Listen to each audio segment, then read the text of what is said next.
Hello, everyone. Yet once again, it's another day of fresh grace and mercy. This is the Guilt, Grace, Gratitude podcast, sponsored by Logos Bible Software, where we bridge the gap to Reformed Christian theology for your listening pleasure. Today, we're on a season 6 introduction to Reformed theology episode. We're going to be talking about the civil magistrate today, and our guest is Jonathon Beeke. So, Peter will further introduce him here in a moment. But if you go to our show notes, for season 6, we're dedicating all our guests. All our guests are from affiliated in some way, shape, or form to Westminster Seminary, California. So there'll be a link and some additional information about that seminary. And if you need to find a local confessional church near your area, there's a link to for a local church finder for some Reformed denominations to choose from.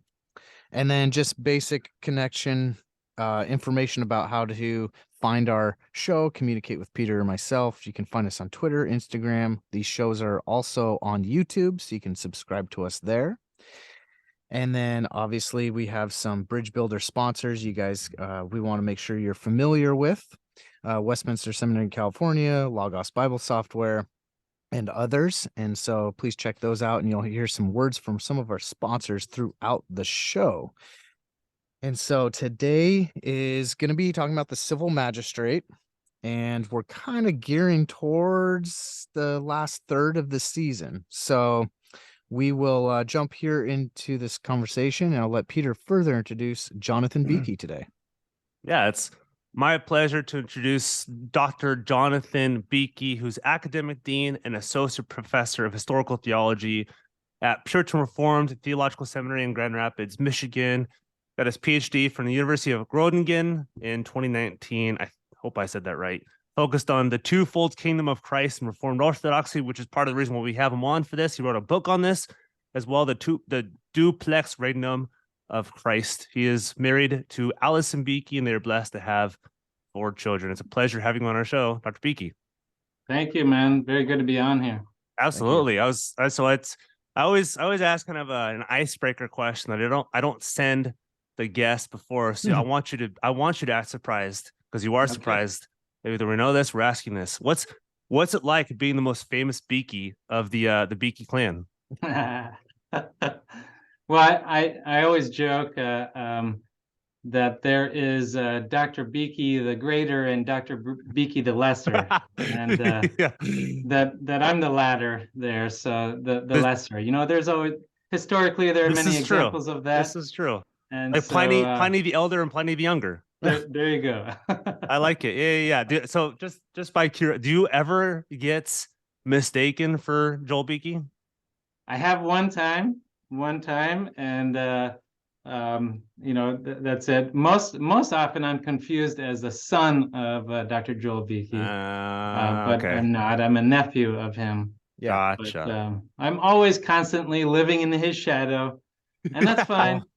That's my plight. There you go. Well, today he's living in your shadow, because you're Jonathon Beeke, who Joel Beeke's nephew. So it's we're gonna treat you as Jonathon Beeke the Greater. There you go. Do you know who that reminds me of? Is the Herman and J.H. Bavinck connection? Yeah. So you can channel your J.H. Bavinck. That's a good point. I like that. That's a good comparison. So beyond kind of your bio, before we get into the meat of this, let our listeners know a little bit more about yourself. Sure. Yeah. Well, I was born and raised in Canada. I'm Canadian, so don't hold that against me. We'll try not to. Yeah.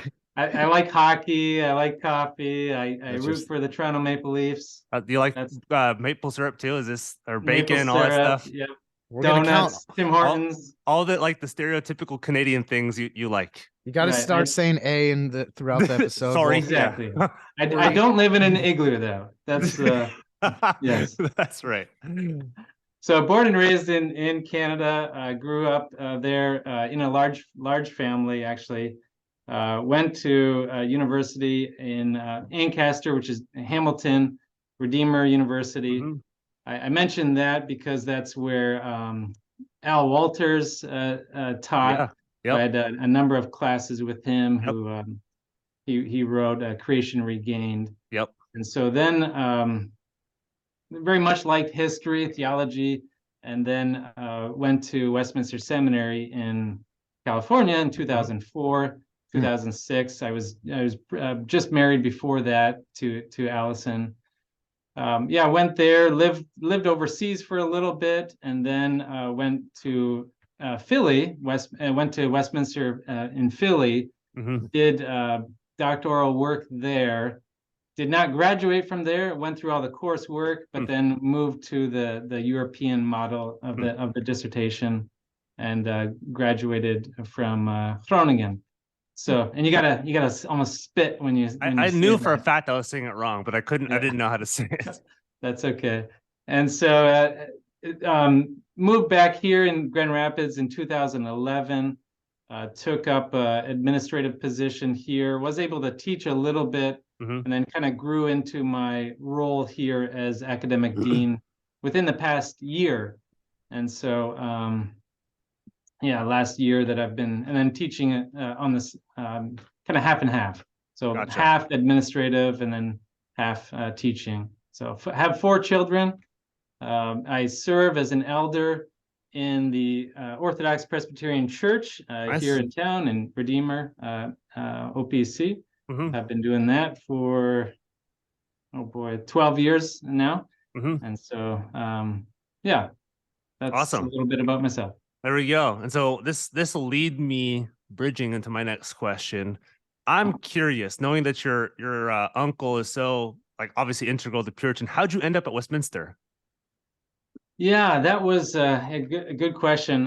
That was before Puritan had an MA program. Okay. They began in 1995, but it was a much smaller seminary. They only had, I believe that they only had the MDiv degree.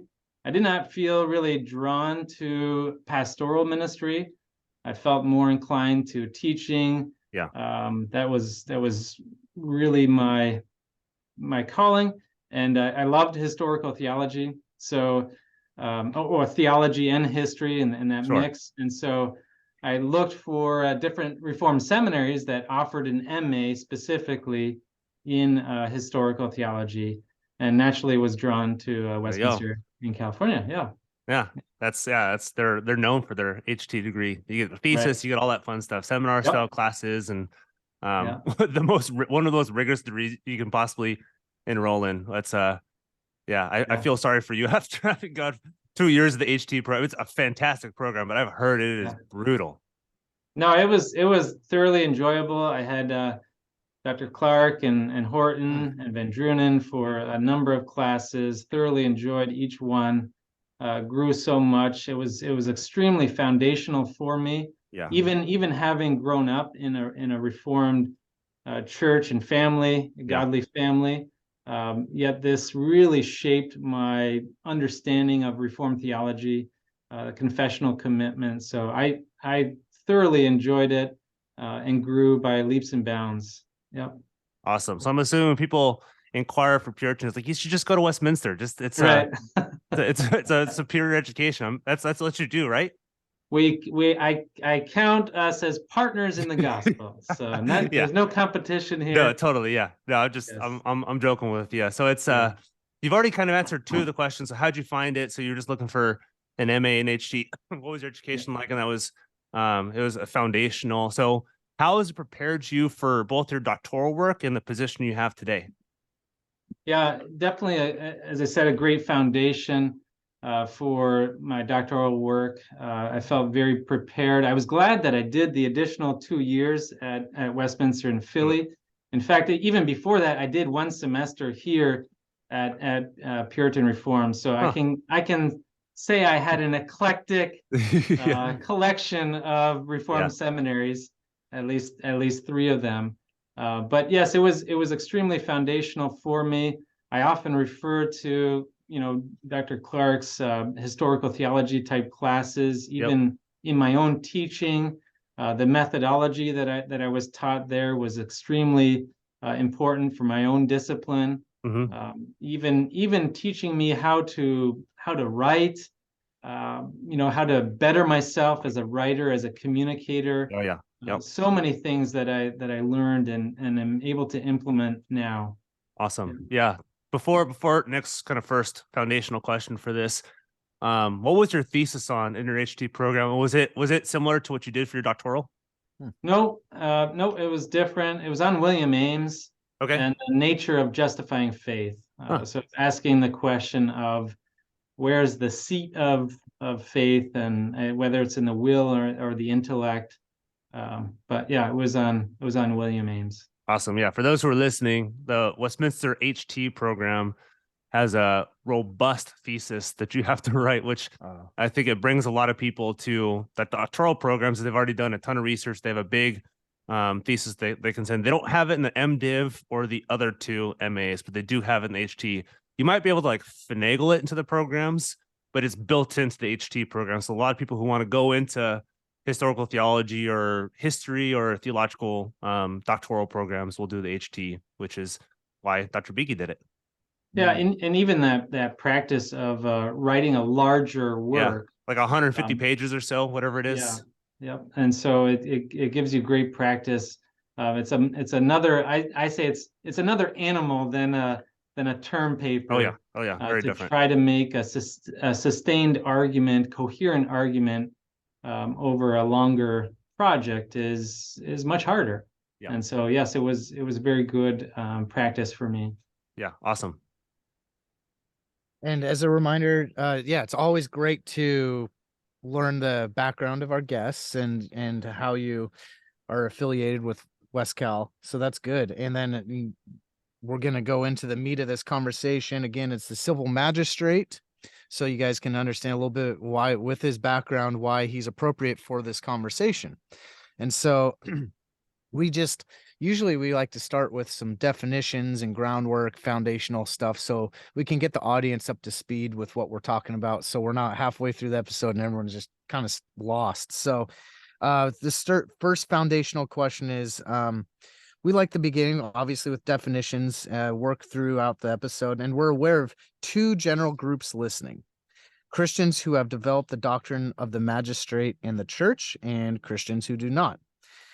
Though there's certainly a continuum present in those listening, could you help define what our confessions are talking about with the civil magistrate? Yeah, good. That's a great question. That's a good place to start to get some groundwork and definitions laid, especially a confessional commitment to that. I think one place to look at it, of course, is Westminster Confession, chapter 23. Yeah. Right.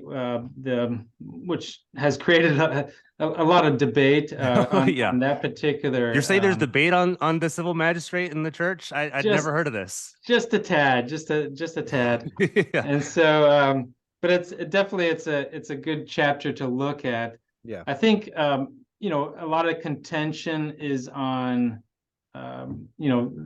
Westminster chapter 23:3. Mm-hmm. But prior to that, you don't want to skip over section 1 and 2. So those are very important foundational questions that get at your question here, or sections that get at your question here, defining who the magistrate is. Yeah. So number 1, they begin that. I'm just reading. God, the supreme Lord and King of all the world, both ordained civil magistrates to be what? To be under him and over the people. So I think, even beginning there, the divines begin there in an appropriate way to understand that the magistrate is first and foremost under God, ordained by God to be under him, echoing, the language of Romans 13, to be as a minister of God or servant of God. So, I think that's just basic Reformed theology to understand that the civil magistrate is ordained, appointed by God to be under him, ruling as a representative on his behalf. Yeah, regardless of whatever camp you come from or tribe, like everyone's got to believe this. Exactly. Yep. And so echoing that language of Romans 13, under God and then over all people. And it's not just a select number of people. It's not, the heathen. It's not the church. It's over all people.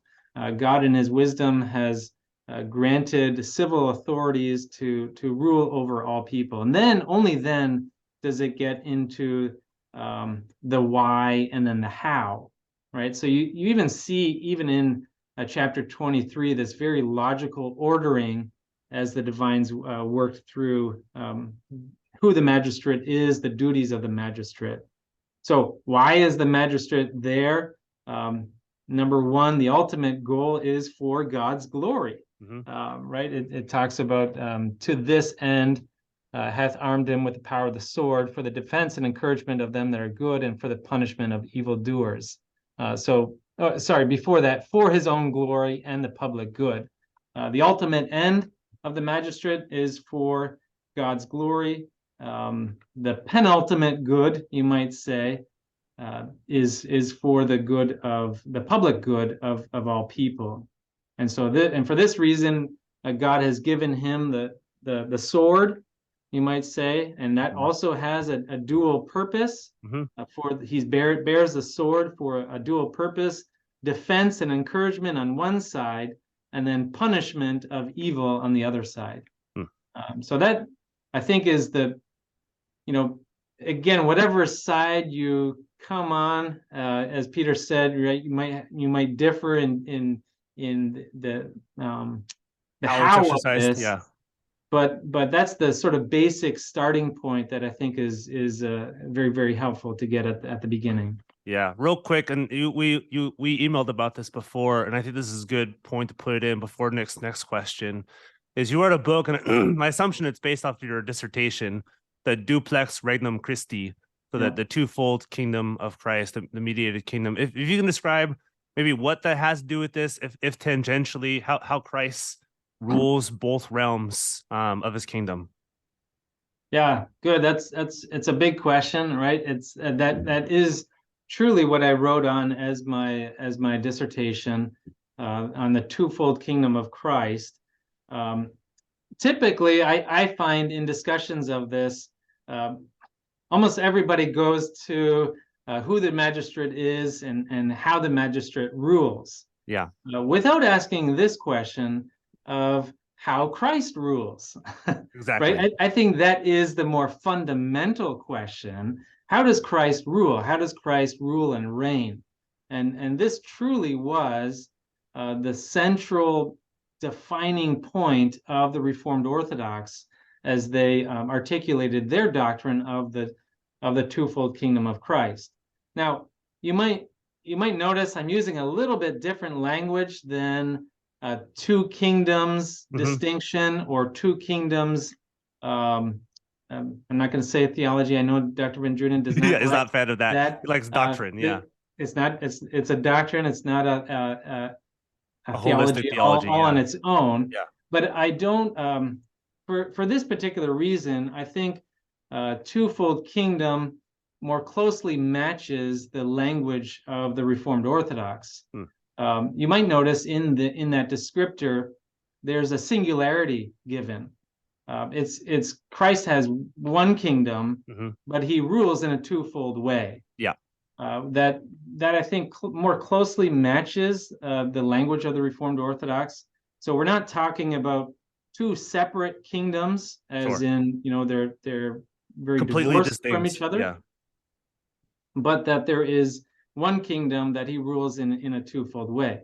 Now, what are those? What's that twofold way? The Reformed Orthodox most often distinguish between an essential kingdom that Christ has and a mediatorial kingdom that he has. The essential kingdom he has that's equal with the Father and the Holy Spirit, that's essential to him as Logos, as second person of the Trinity. But there's a mediatorial kingdom that he has and that he rules as God-man. That's given to him as mediator. The essential kingdom is over all people, over all things, but so too is the mediatorial kingdom, but it does have a different purpose. Its purpose is for redemption and for his church. Now, how does this relate to the civil magistrate? Christ has representative rulers that operate on his behalf. In the essential kingdom, it's more the civil magistrate that comes to the fore in the essential kingdom, whereas in the mediatorial kingdom, coming to the fore are those officers of the church, particularly elders within the church that have authority relegated to them or delegated to them on behalf of Christ as mediator. Gotcha. That makes sense. Okay. That's really helpful. Yep. Okay. And maybe for my next question, just trying to reflect on what I'm hearing too for further definitions and things like that, because people still might be new to even the term civil magistrate. Yeah, and like an people old that term are, for something. Yeah, like what on yeah, earth are you talking about? especially if you're not a Christian or not really studying Reformed doctrine stuff, this might be kind of it still kind of sounds churchy. Civil magistrate. Yeah. So with civil magistrate, what it sounds like is, more governmental institutions. They carry the sword, and the civil magistrate does not equal the church. And even though it's ordained by God, the purpose isn't to share the gospel. Right. Okay. Right. Yeah, exactly. So the civil magistrate is a blanket term, you might say, for any position of authority in the civil arm or civil realm. So depending on so that has a governance or government has multiple forms. You can have a monarchy, a democracy, various forms of it. So it could be the king. It could be other civil leaders within that realm that legislate, give civil ordinances and make laws for the public society, and then have the ability to enforce those laws with coercion and so punishment if that does not happen. Yeah. That obviously pastors do not have that. No, right? no, we should not have that. Yeah, absolutely. Right. We make the distinction in the Reform that pastors, their authority that's granted to them is only ministerial and declarative. Correct. Yeah. There is no punitive arm, you might say, in the church. Yeah, maybe a helpful example is if somebody commits adultery in the church, or somebody kills somebody else. We're not the ones meting out the punishment for it. Sure, we have ecclesiastical discipline, but then we let the authorities know, hey, this happened. We don't take care of it all of ourselves. Exactly. Yep.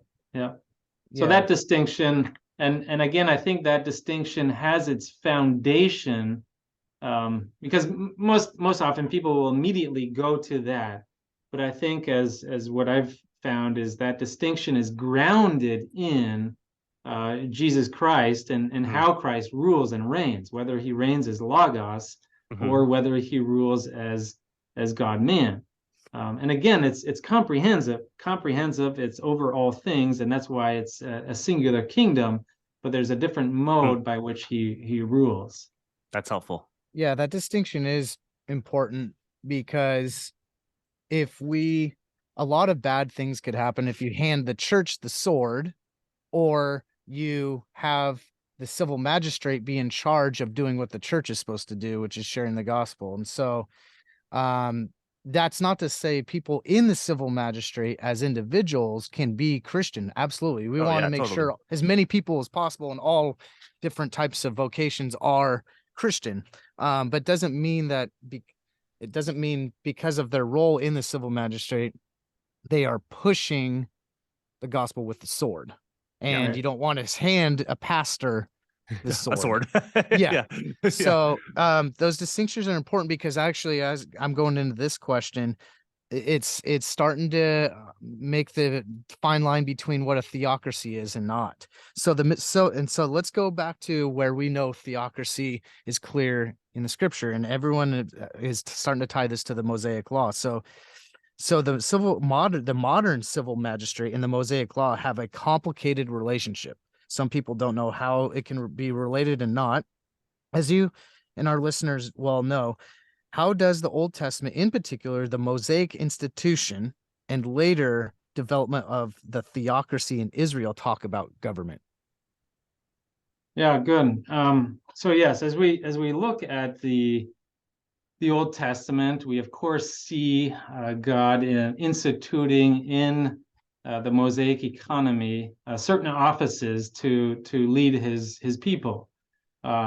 You have to go to Deuteronomy 17, for instance, and you see God The king, instituting the office of the king to rule his people. So the Israelites, the Old Testament Israelites, were to look for a godly ruler, a godly king.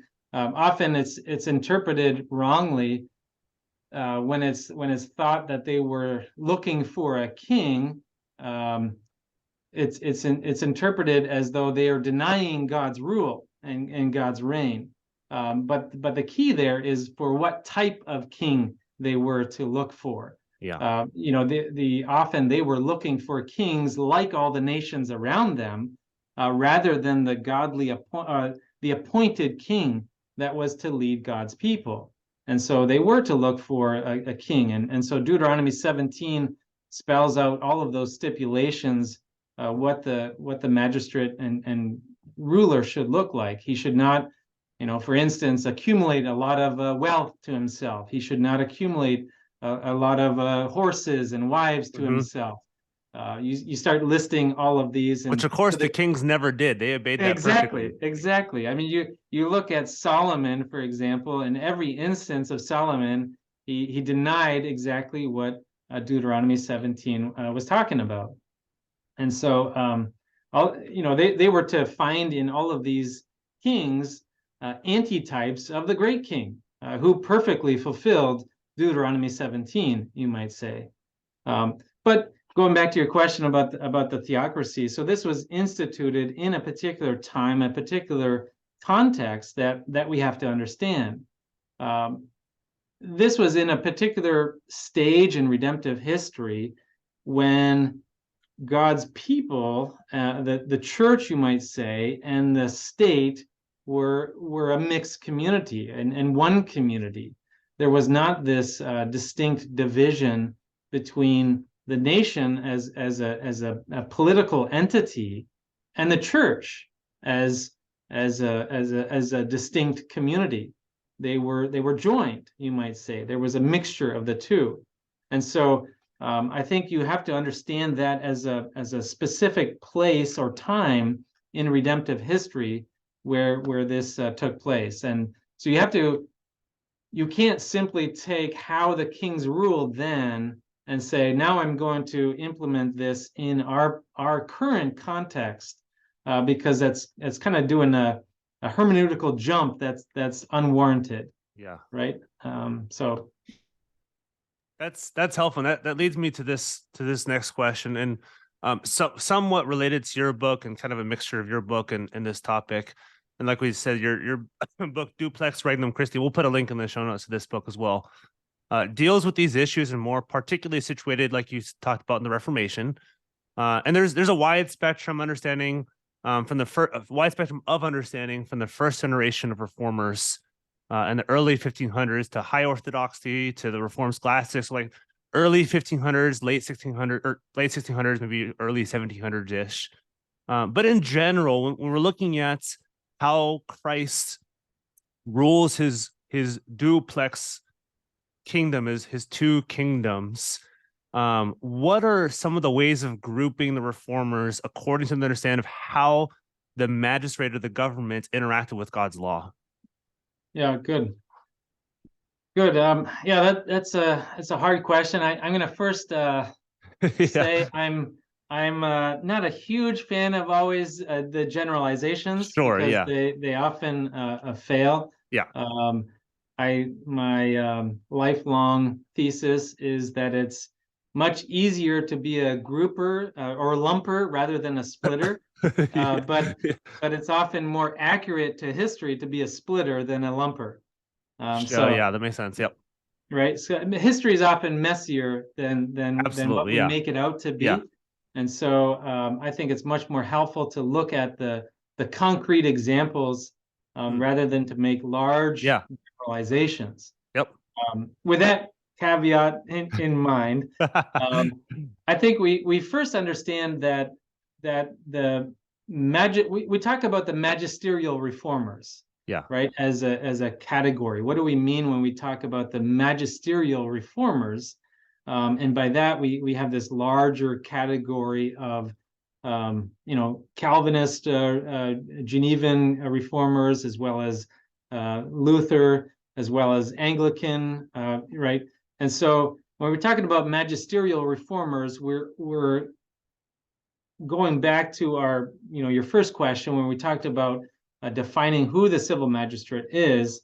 These were reformers who saw an appropriate and God-ordained use of the civil magistrate, and an appropriate use of the magistrate to protect religion, to make space for religious practice and exercises to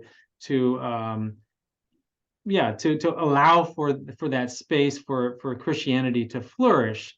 So we're talking about the magisterial reformers. That differs, you might say, as a general group and category from, let's say, the radical reformers, or you might say the Anabaptists.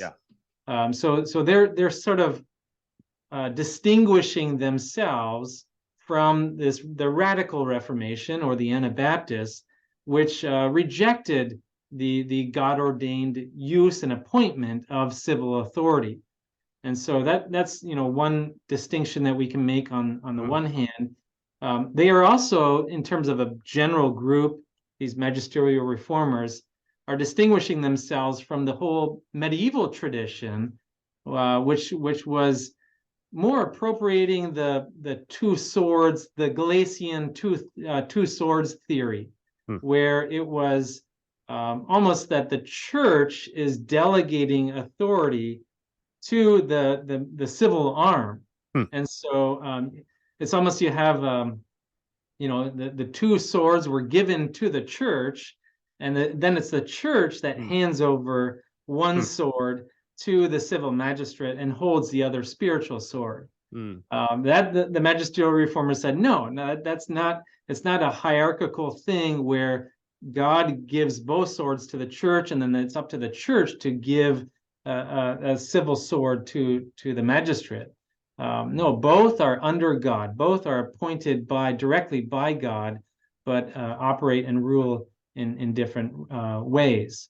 So those would be the kind of two extremes that the magisterial reformers are correcting, both those who deny any use of the civil magistrate, and then also the more Roman Catholic view of that the church appoints or delegates authority to the civil realm.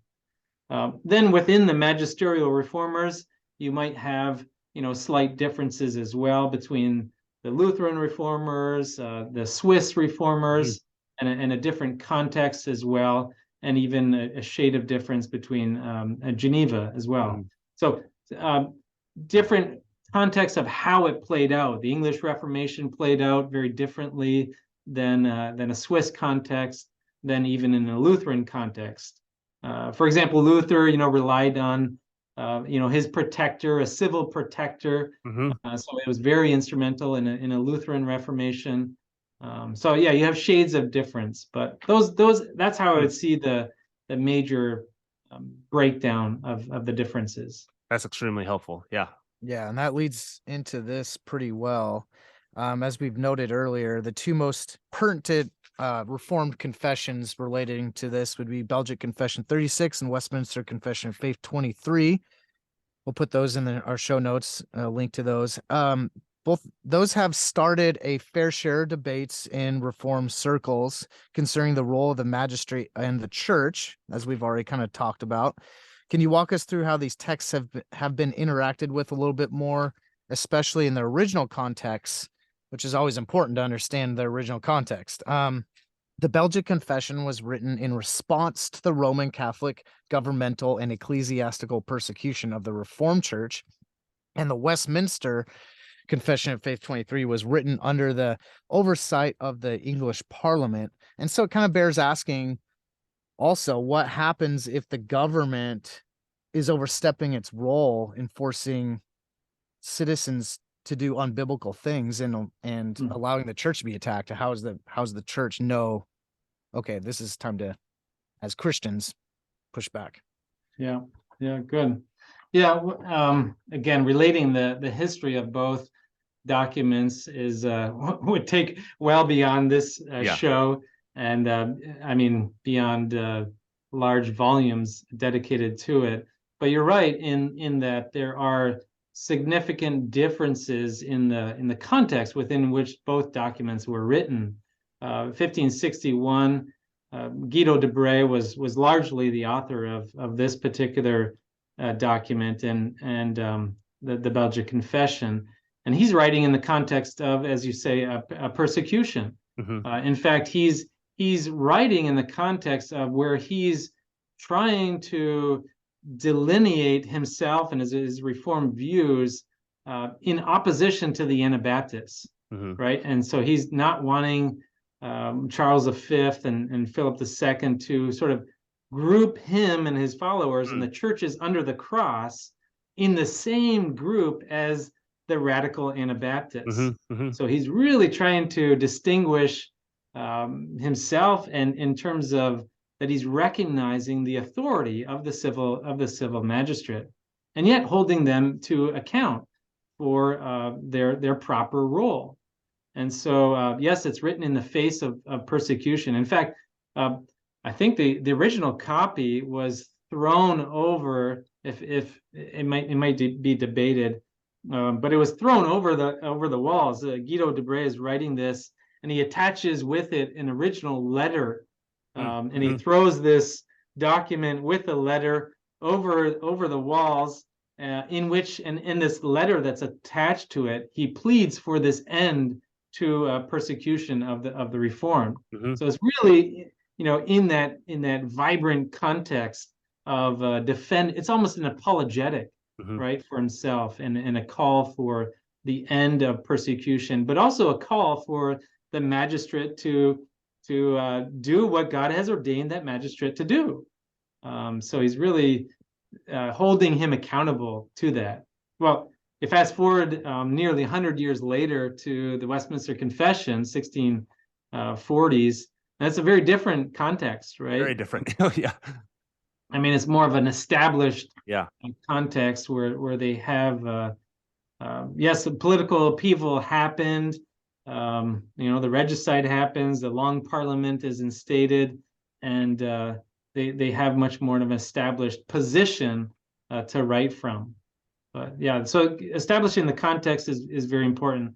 What was the second question? Sorry. Maybe to help out the question a little bit, with knowing some of this original context, how should we view, because I think sometimes when we Americans look at these documents, we'll look at this through kind of our perspective, how we think this should work. But how does understanding this context maybe help us a little bit engage with these documents? Yeah.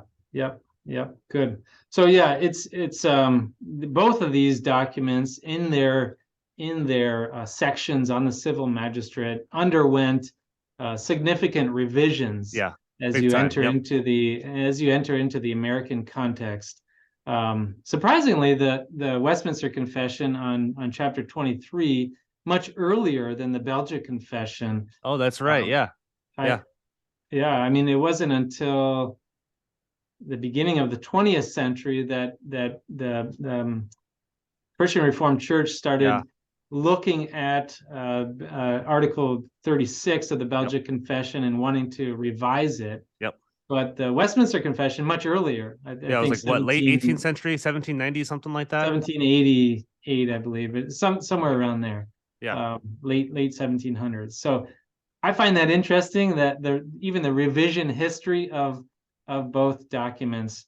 But yeah, what happens in between that is certainly the Enlightenment and other things happen. So this pre-modern concept of an established Christendom is the operative realm within which, let's say, the Belgic Confession is written. Yeah. And so understanding that context is extremely helpful for us to read that document in its original context. So we have a very different context in our American setting. Yeah. Even speaking as a Canadian myself, you see how I included myself there. That's good. In the American context. Yeah. But a very different context than, let's say, Debray's context, writing in 1561. Where Christendom was the established. I mean, that was the context. There really was no other context to operate from. Yeah, totally. Yeah, it's actually I think a fantastic transition to this, and it has to do a little bit more with both your experience and researching the duplex regnum, researching the twofold kingdom, the relationship between the civil magistrate and the church. Maybe in your experience, what's been most misunderstood in favor of you can call it blend, or you can call it kind of church over the state, or the state is purely for the Christian church or just uphold the Christian church. Relatedly, how have those who've wanted a separation, and I think this tends to be what people call like the radical two kingdom, like just a complete separation, there's no relationship. And maybe how that's gone too far. So maybe two spectrums. Obviously, we know there's a continuum in between these, but how have these been misunderstood? Yeah. Well, it's a good question. I go to one of my favorite authors is Francis Puritan, and he often makes this comment in his polemical, in his elentic refutation. He often distinguishes between those who sin in defect and those who sin in excess. And by that, he means those who err on one extreme and those who err on the other extreme. And so often in any debate, you see this happening, right? Those who, go to one side of the spectrum, the other side of this other spectrum. And then Puritan will say, but we, the Orthodox, are in the middle, right? So we have those who sin in defect, those who sin in excess, but we, the Reformed or Orthodox, are in the middle. Now, of course, all of us like to think that we're in the middle, right? But it truly is this balance that we are to seek. Certainly there is not, and this is why I like the language of twofold kingdom, because we don't want this, radical separation of church and state. We don't want this Anabaptist approach, that there is no God-ordained use for the civil magistrate. Nor do we want a commingling of the two. Right. So we don't want this radical separation, nor do we want a commingling. The analogy you might say is the natures of Christ. The human and the divine. We don't seek a radical separation of the two, nor do we so mingle them that there is no distinction. And so I think, of course, you got to look at the concretes of how this works out. But in principle, that's what we want. We want a very distinct nature of the church. We talked about the church's authority as declarative and ministerial, and for a particular purpose of redemption and salvation, right? And so what does that look like in the church? It has to maintain its unique identity and authority and message, right? And how that's given through word and sacrament and God-ordained officers for that, distinct from the civil magistrate, who has its use in it also, but it's different than the church's use, right?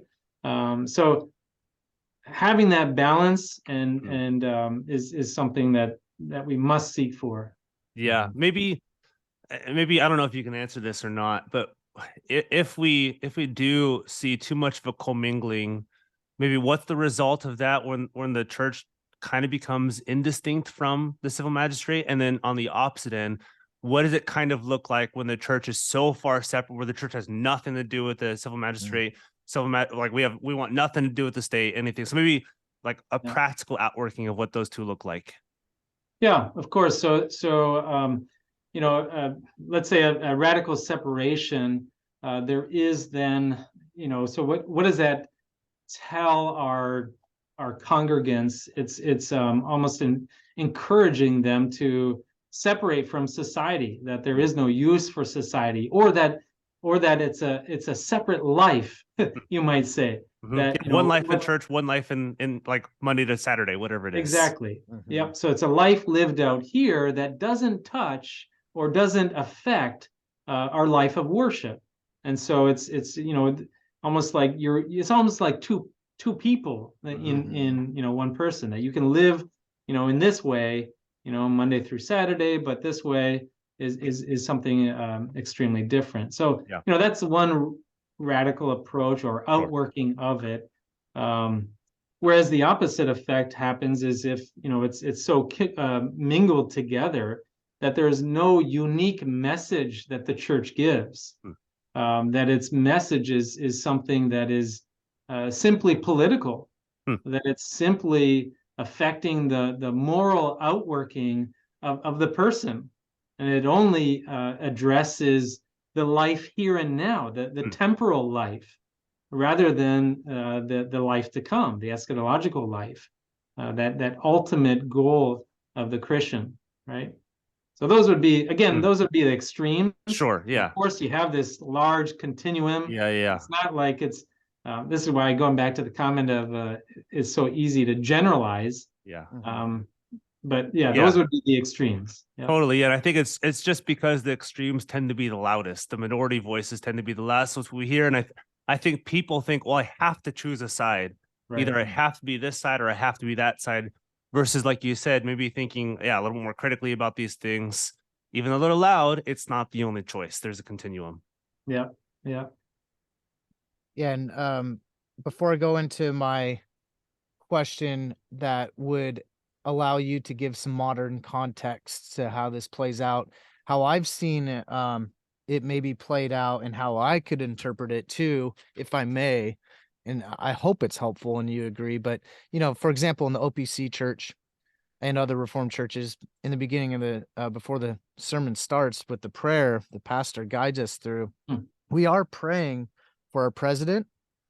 Whether you like him personally or not, you're really, because we know that you're commanded to, where it's an ordained office, under the authority of God. And so we're praying for the president, and we're praying for, protection from all civil magistrate people are protecting really all civilians, and that by default is protecting us at the church physically to come to church, worship, not have anything bad happen. We're praying for good cops. We're praying for the president to rule with a sense of righteousness, whether we like him or not. And then if the government did tell us for some reason that we can't go to church anymore, if the government said something anti-biblical, we would push back and be like, that's where the Bible gives ultimate authority, where we will go worship, we will go to church, we're standing up for biblical authority. And then refusing to bow to other gods. Like, we will not go against scripture if the government starts persecuting us and telling us to do unbiblical things. That's how I've kind of said. I don't know if that helps before I jump in my question on the reflection of that. Yeah, it's definitely right. I mean, chapter 23:4, right? You're echoing that it's our duty to pray for those in authority over us. So there's definitely a confessional argument for that, and necessity for that, for as citizens, that we pray for those in civil authority over us. But yes, if pushed to do things contrary to God's word, which is our ultimate standard and authority, because you understand this, if we understand the magistrate to be a delegated authority of God, once that authority contradicts the ultimate authority, well, then it's no longer a legitimate authority. Yeah. Right. And so at that moment, we obey God, as Peter says, rather than men. And so yes, we're understanding the civil magistrate is not an authority in and of himself or herself. The authority does not originate within them. And that's why we begin with that very fundamental statement that the magistrate is under God. Right. And so if it's delegated authority, if that authority contradicts God's word, then we disobey that. And in fact, it's not disobedience, it's obedience to the ultimate authority. Totally. Yeah. Do you have any other modern contexts how you can see our Reformed theological tradition and these confessions played out between the magistrate and the church and staying faithful to our confessions? Yeah. Maybe to answer, I don't know if this fully answers your question. I'm just going to throw it out there. Yeah, please. One particular thing that I've often wrestled with, and are those who've written our confessional documents have often stated this, is that the care of religion is appropriate to the magistrate. So they often talked about that the magistrate does have the curia religionis, the care of religion is appropriate to him or her, and that it applies to both tables of the law. This is a common refrain. I mean, in preparation for this, I went back and reviewed countless individuals and Reformed Orthodox theologians who upheld this, that both tables of the law are appropriate for the civil magistrate. So one question that's really, is this true? Is this something that we should apply in our modern context, that we should uphold this? I mean, this was the standard view of the 16th, 17th century, that the magistrate upholds religion according to both tables of the law, the first and second table, not simply the second table as in legislating morality. I mean, contra murder, theft, covetousness, all of that. You list all the commandments of the second table, but also worship of God. And if so, what does that look like? So I find that to be a fascinating question within our modern context, what that looks like. Absolutely. And Yeah. Peter's going to end the episode with a practical question, but I think it's appropriate because my wild card question would probably not be where we want to end the conversation, but it's an honest question. And I think that you would answer it very clearly, even if it creates a category that people don't know exists when they're asking the question. But when we look at Romans 13, like you mentioned, the government's there for uplifting the good of all. And there is kind of a feeling of a sense of common grace element there. And then we also, especially as Reformed people, we really are focused on a lot of eschatological understanding of how what this is all kind of pointing to. And I think the question, if you could help maybe guide the answer with what I'm asking, is we see that there is a binding of Satan. He is limited on what he can do. We already know that. We see that in Job, but we also see it in more eschatological terms as far as Satan can only do so much, and there's a binding of him, and it's partly exercised ironically through the civil magistrate to protect all citizens, whether by government officials and leaders, regardless of their religion. Could you help reflect on that question? I think a lot of the audience may have coming into this because they're seeing the civil magistrate as not a religious foundation, but yes, there is an element of the devil having some control over some governments. Yeah, good question. That's a good wild card question. Yeah. So yes, definitely there.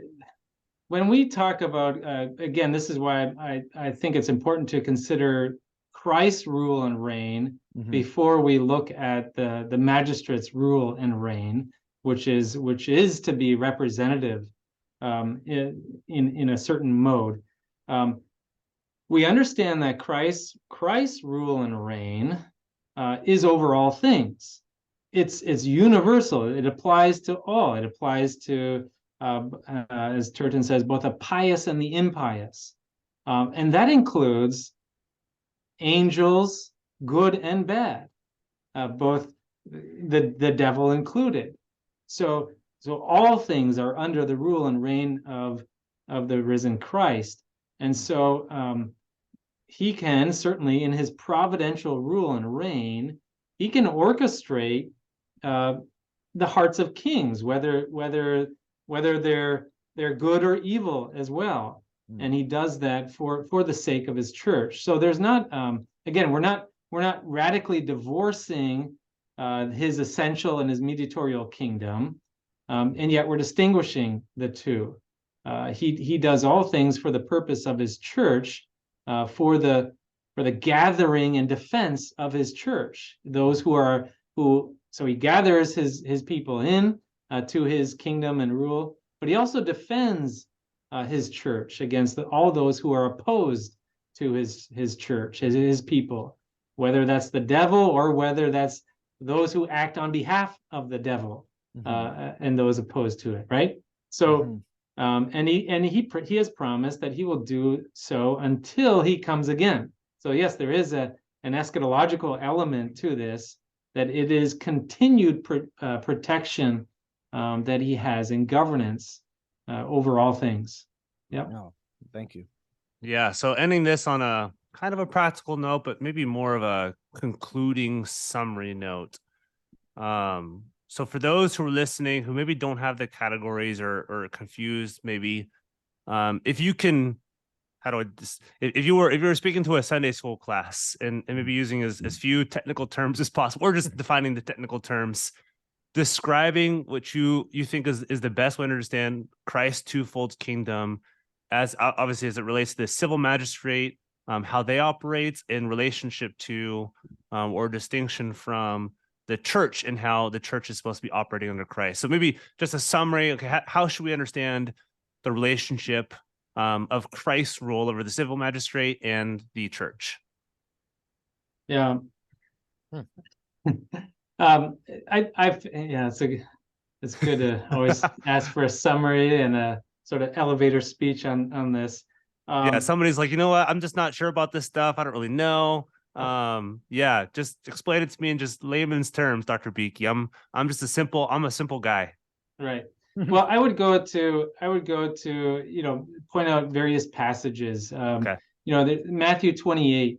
What does Jesus say in Matthew 28? He claims that all authority has been given to him, right?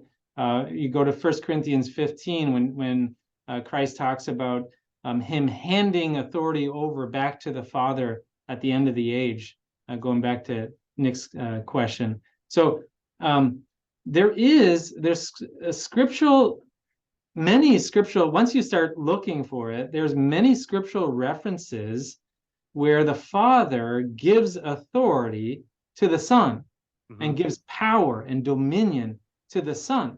So you have to ask yourself, what does that mean? What is it like? Does the Son not have that original to himself? I mean, does the Son have to rely on the power of the authority of the Father?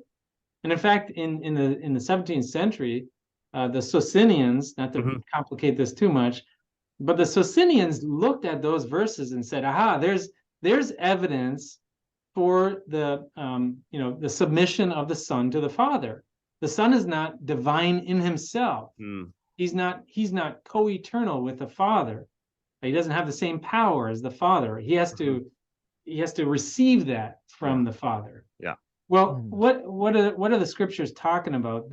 It's there that we get this distinction between the authority and power that the Son has of himself, that's essential to him as divine, but also that power and authority that he exercises on behalf of the church. So that's that major distinction. And then you have delegated authority that he gives to human representatives.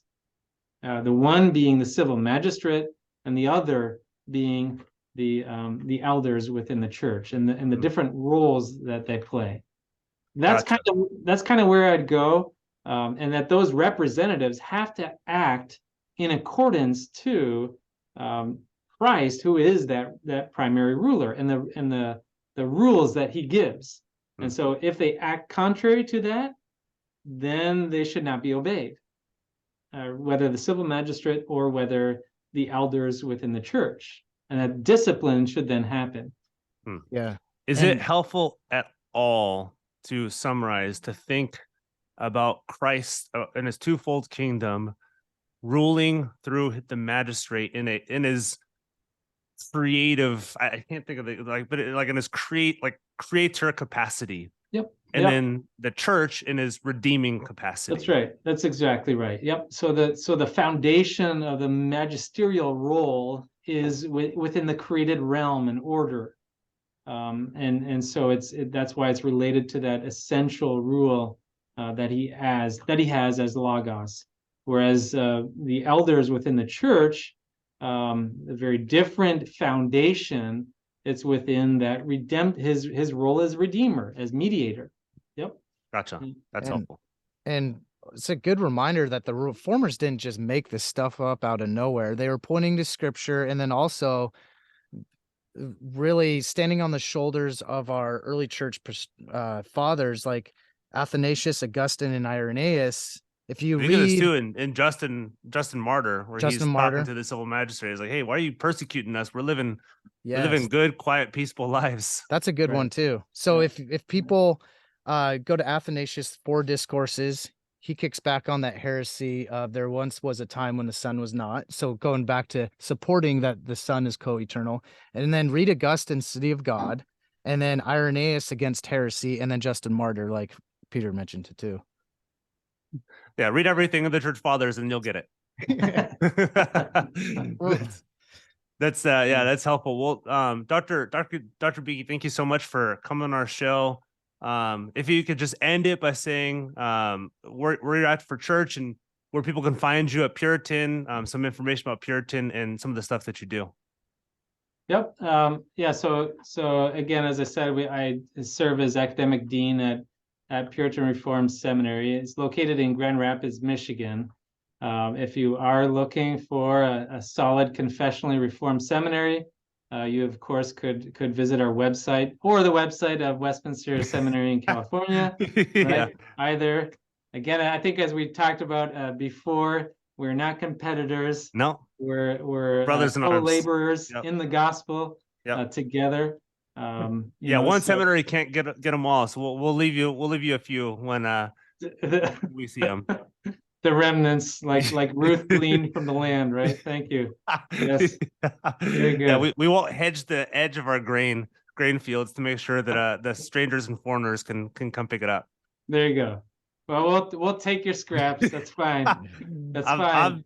I'm totally. I love Puritan Reformed. I love what you guys are doing. You guys have fantastic professors. Your degree programs are really compelling for those who are looking for a strong Reformed Puritan experiential education. But Dr. Beeke, thank you so much for coming on. Thank you for your work. Thank you for your writing, and thank you for breaking down some controversial topics within the Christian church in a way that I think helps bridge some of these concepts and maybe ceases a little bit of the infighting within the Reform. So thank you so much. Yeah, and again, so just one more comment. I mean, this doesn't address all of the particulars, right? No. There are many particulars, and so you can get, as you said, the infighting on many of the concrete examples of that. Yeah. That was only exacerbated through COVID, right? Yeah, exactly. As you might say, the role of the magistrate in this. So we could get caught up in many of the many of the concrete examples Yep. of that. But again, I think if anything, this might be helpful for thinking through the more basic principles behind what the civil magistrate does and why. What we share more than what divides us. And sure, there are things going to be to divide us, but it's helpful to see some of our confessional, our scriptural, our historical foundations for how we see the relationship. Yeah. But it goes back to how God is expanding his kingdom and growing his church in the healthiest way possible. Totally. Yeah. Yep. Yeah. So Amen. Thank you. Thank you so much. It's been a pleasure. All right, brothers. Thank you so much. Of course. See ya.